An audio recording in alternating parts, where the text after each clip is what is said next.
PITesouro Selic a partir de R$30, taxa zero de verdade. Vem pra pi.com.br.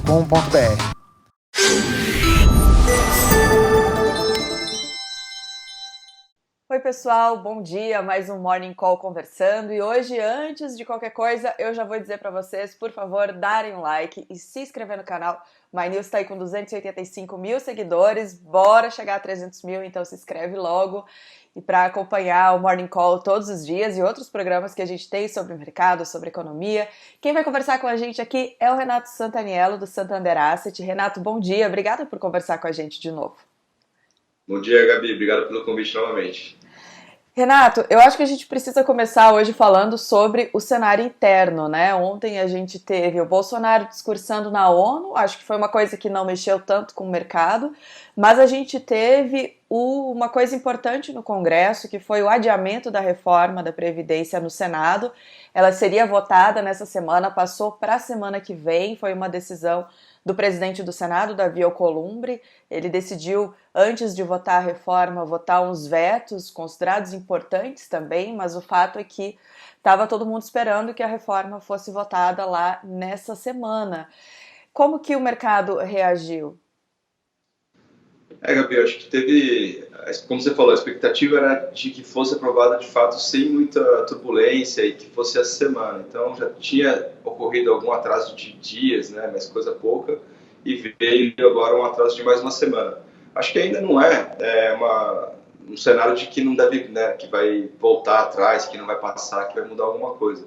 Mas acho que só pelo fato de adiar já cria aí nível, né, um pouco de desconforto no mercado, e aí você teve um dia um pouco mais negativo aqui no Brasil. Na verdade, pegou muito mais o mercado de ações do que de juros e moedas, né, que ficou um pouco mais estável.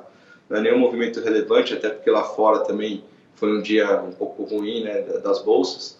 Então, olhando assim, o mercado fica um pouco receoso, mas ainda a probabilidade, o cenário base, a probabilidade maior é que a gente não vai ter problema nessa aprovação, e acho que semana que vem, né, ficou uma semana aí postergado, mas semana que vem deve ser concluída a votação e tudo deve voltar ao normal.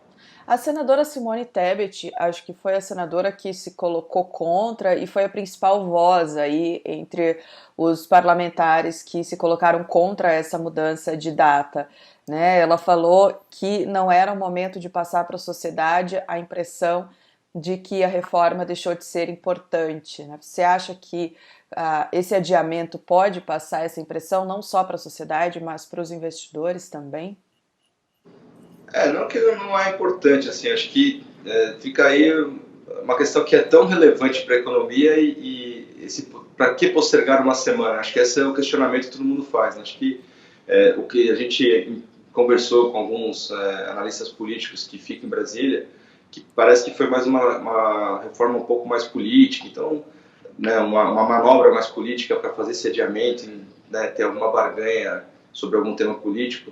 Então, acho que a gente perde em ter que postergar por motivos que não são tão de interesse da sociedade. Então, acho que é isso que acaba pegando um pouco, essa expectativa que ia aprovar agora por um motivo que não é algo que nós estamos discutindo uma emenda ou algo que vai alterar a reforma, é mais uma questão, foi atribuída a uma outra questão, né, de um outro tema político, e por conta disso teve adiamento. Então, isso pega um pouco mal assim, para a sociedade. Poxa, a gente está precisando tanto de uma reforma que é tão importante, e aí passa mais uma semana para aprovar, mais um desconforto que se cria, mas acho que o cenário ainda que a gente vai conseguir aprovar sem problemas.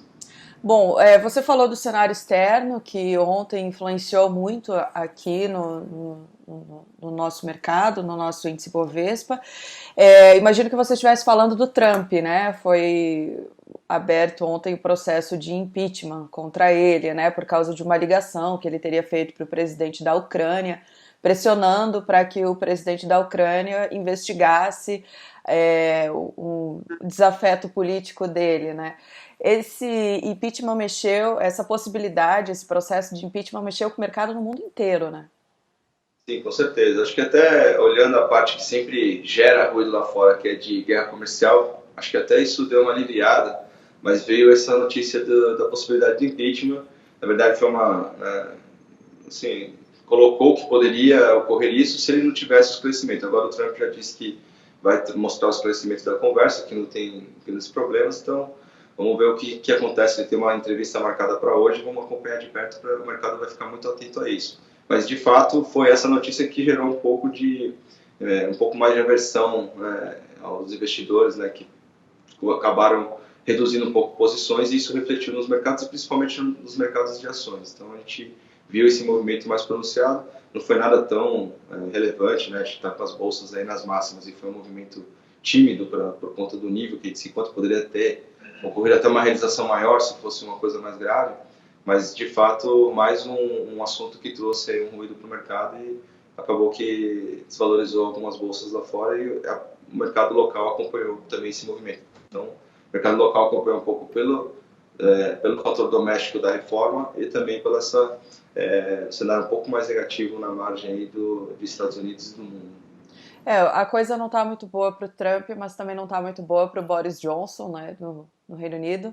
Ele teve uma derrota significativa ontem. Desde que assumiu, ele fala em fazer o Brexit sem acordo e está pressionando muito o parlamento para que isso aconteça. Chegou a suspender o parlamento para que tivesse menos tempo para as discussões. E aí ontem a Suprema Corte decidiu que essa suspensão foi ilegal, né? Quer dizer, a coisa também não está boa na Europa, já vieram nessa semana números negativos da Alemanha, principalmente, mas a coisa não está muito tranquila ali também, não, né? Não, tem diversos fatores de risco lá, né, que a gente pontua. Um é o que você falou, a desaceleração da atividade. Você continua observando indicadores de confiança para baixo, enfim, acho que talvez esperava-se que esse movimento de uma atividade mais fraca já pudesse, já estaria passando por um processo de reversão, mas pode ser que tenha ainda um pouco mais aí para piorar. Além disso, tem questões de políticas na Itália, de eleição, enfim, acho que também gera ruído, e tem a questão do Reino Unido, da questão do Brexit, né? Então, como você disse, teve uma manobra aí do Boris para tentar conseguir diminuir o tempo de discussão e aí acelerar uma saída sem acordo, mas o parlamento bateu o pé e disse que não poderia ser feito, que era ilegal, que acho que até positivo sobre esse aspecto, né? Porque sair sem acordo, assim, de repente, não seria o melhor resultado. Então, acho que aí dá tempo de ter aí uma tentativa nova de ter um acordo, né, melhor para essa saída, e também de postergar já o período aí para essa análise que fica mais para o ano que vem do que agora, que era um deadline que ocorria agora em outubro. Então, acho que é um tema que continua com muita incerteza, ninguém sabe exatamente como vai ser feito, quais são os impactos, e toda vez que tem algo nesse sentido, né, de ter uma saída mais abrupta e sem acordo, acho que o mercado fica um pouco mais preocupado com o que pode ser um resultado desse processo de saída do Reino Unido, né? Então, enfim, continuar monitorando, acho que é uma novela que já está se arrastando há muito tempo, e vamos ver se, pelo menos no ano que vem, a gente consegue já ter uma solução. Acho que está cada vez mais evidente da necessidade de se ter um acordo para que a gente, para que, né, a União Europeia consiga fazer um acordo com o Reino Unido para que saia de uma forma ordeira, né, sem ter um grande impacto ali para as economias. 2019 vai ficar conhecido no cenário internacional como o ano da guerra comercial e o ano do Brexit, porque a gente fala disso desde o início do ano, né? Como você falou, são novelas que estão se arrastando, e a gente não consegue ver solução nem num nem no outro, e tudo isso está influenciando muito o mercado, né? Com certeza. Tinha outro tema que era a reforma, que esse aí já acabou. A reforma parece que vai chegar no fim. Essa parte do cenário externo ainda tem muita pista para andar aí, que acho que vai longe ainda.